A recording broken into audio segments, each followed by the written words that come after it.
In this episode, we are going to walk through the risk management life cycle as an end-to-end discipline, because risk governance is not a single meeting or a single document, and it is not something you only do after an incident scares everyone.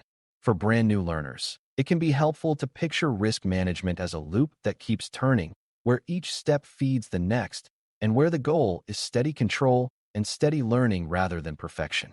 The life cycle begins with identifying risks clearly, but it does not stop there, because identification without action is only awareness.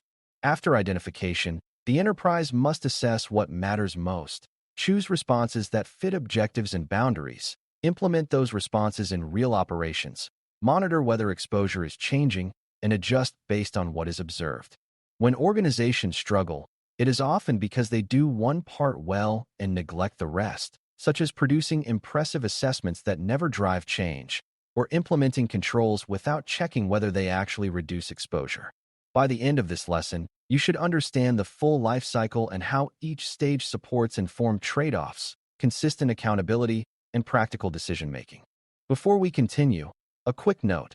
This audio course is a companion to our course companion books. The first book is about the exam and provides detailed information on how to pass it best.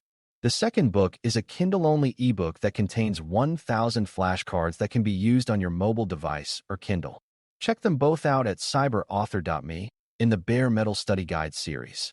Identification is the step where the enterprise names what could go wrong in relation to its objectives, and the quality of this step shapes everything that follows.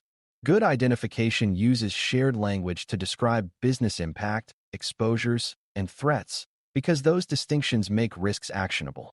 Beginners sometimes think identification means making a long list of scary events, but in governance, identification is about surfacing material risks tied to critical capabilities, services, and processes. It also includes recognizing the risk of doing nothing, because in many environments the absence of change allows exposures to accumulate through aging systems, fragile processes, and growing third-party dependency. Identification should draw from multiple sources, such as incident history, audit findings, process performance trends, known control gaps, and operational signals that suggest drift. The goal is not to capture every imaginable scenario, but to capture the risks that could realistically affect key outcomes. When identification is grounded this way, it becomes easier for leaders to take it seriously because it connects to objectives they already care about. Assessment follows identification. An assessment is the step where the enterprise decides which risks are most important and why. Assessment typically considers impact, likelihood drivers, and the level of exposure, but the deeper purpose is prioritization. Beginners often assume assessment must produce precise numbers, but governance usually needs decision-ready estimates rather than perfect calculations. Decision-ready assessment means leaders can compare risks in a consistent way, understand the most important drivers, and see where risk reduction would have the greatest effect. Assessment also includes understanding dependencies, because a risk might be amplified when multiple services rely on the same fragile component or vendor. When assessment is consistent across the enterprise, it reduces political conflict because prioritization can be explained using shared criteria rather than influence. The assessment stage should also acknowledge uncertainty explicitly, because pretending to be certain when you are not undermines trust and encourages cynical responses later. Once risks are assessed, the enterprise chooses responses, and this is where risk optimization becomes real. Response is not limited to eliminating risk, because elimination is often impossible or too costly relative to the value gained.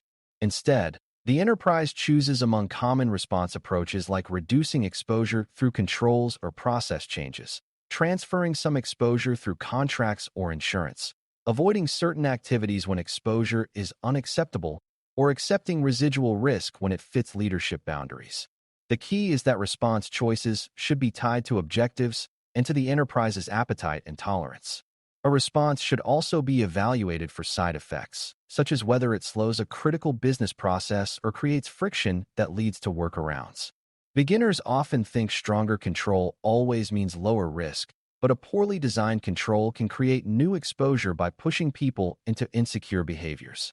A good response decision considers effectiveness, cost, operational impact, and sustainability, because risk reduction that cannot be sustained will decay over time. Implementation is the stage where risk responses become real, and it is the stage where many programs quietly fail if governance does not pay attention. Implementation is not only a technical change, because many responses involve process redesign, training, role clarification, and operational readiness. If the response is to improve change governance, the implementation includes ensuring the process is actually followed, that exceptions are handled consistently, and that teams understand how to make changes safely. If the response is to improve resilience, the implementation includes ensuring recovery practices are understood and exercised, not just written down. Governance must also ensure ownership is clear, because implementation requires accountable leaders who can coordinate across teams and resolve trade-offs. Without clear ownership, implementation becomes fragmented, with different groups assuming someone else is handling critical steps. Implementation success is therefore measured by behavior and operational performance, not by the existence of documents or tools. Monitoring is what turns risk management into a life cycle rather than a project, because monitoring answers the question of whether exposure is moving in the desired direction. Monitoring includes tracking key risk indicators, process adherence measures, service performance trends, and incident patterns that reveal whether controls are working. For beginners, it helps to think of monitoring as the enterprise's early warning system, because it allows leaders to intervene before risk becomes a realized loss. Monitoring must be tied to tolerances so the enterprise knows when escalation is required and when corrective action must be taken. It should also be consistent and stable, because changing definitions or data sources can make it look like risk improved when it actually did not. Monitoring is not about surveillance for its own sake. It is about ensuring the enterprise's chosen risk trade-offs remain true over time. When monitoring is absent, risk programs often drift into complacency until a crisis forces attention. Response, in a lifecycle sense, also includes incident response and corrective action when monitoring reveals that risk has materialized or is trending in the wrong direction. Even with strong governance, incidents will occur, and what matters is how quickly and effectively the enterprise responds and learns. Response includes escalating appropriately, containing impact, restoring service, communicating clearly, and then analyzing why the event happened in terms of exposures and control failures. A governance-focused response also connects back to the risk register or risk tracking system, updating assessments and response plans based on what was learned. Beginners sometimes think the life cycle is linear, but response often triggers a return to identification and assessment because incidents reveal new risks and new exposures. This is how the enterprise becomes more mature over time. It uses real events to refine its understanding and improve its controls. When response is handled well, incidents become learning opportunities rather than just damage. A key governance point is that each life cycle stage should have clear decision rights and clear accountability, because risk management stalls when nobody knows who is supposed to act. Identification might be supported by many stakeholders, but assessed priorities should be owned by governance bodies or leaders with enterprise visibility. Response choices should be made by leaders who can balance value and risk within appetite boundaries, and implementation should be owned by leaders who can coordinate execution. Monitoring should have owners who can interpret signals and initiate action, and incident response should follow defined escalation paths. This structure prevents the common pattern where risk discussions generate agreement but no action because responsibility is diffused. It also makes reporting more meaningful because leadership can see where the life cycle is functioning and where it is weak. When life cycle accountability is explicit, the enterprise can improve the system rather than relying on heroic individuals. Another essential idea is that the life cycle must be integrated into normal operations and investment governance, not treated as a separate activity. If risk management only happens during annual reviews, it will be out of date for most decisions. If it only happens during project approvals, it will miss operational drift and changes in threat conditions.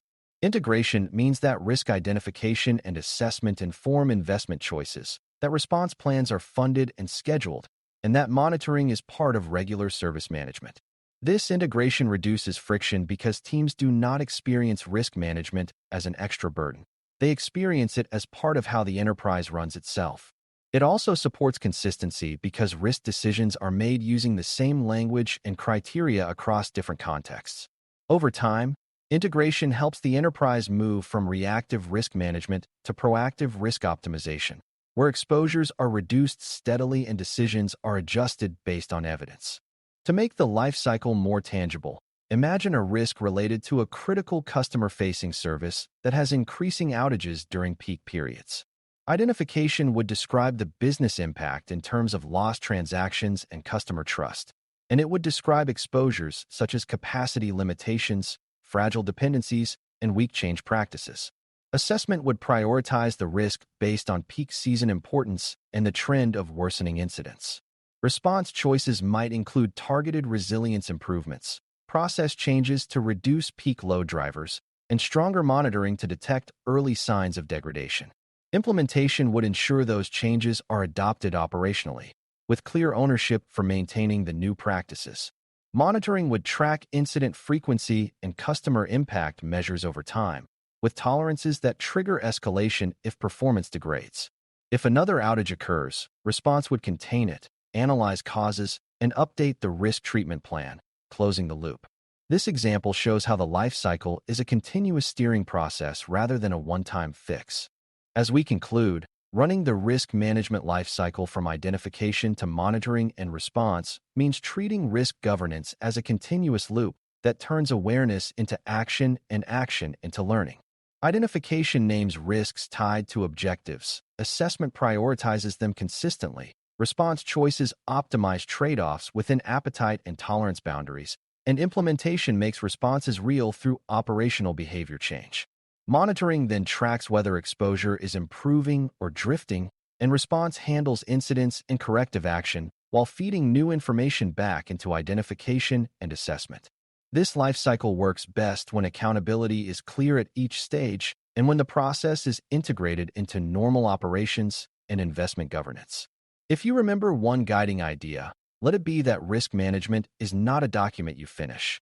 It is a discipline you run, and the enterprise becomes safer and more resilient when it keeps the life cycle turning with honesty, evidence, and consistent decision-making. Thanks for listening. For more audio courses, daily newsletters, and more, please visit baremetalcyber.com.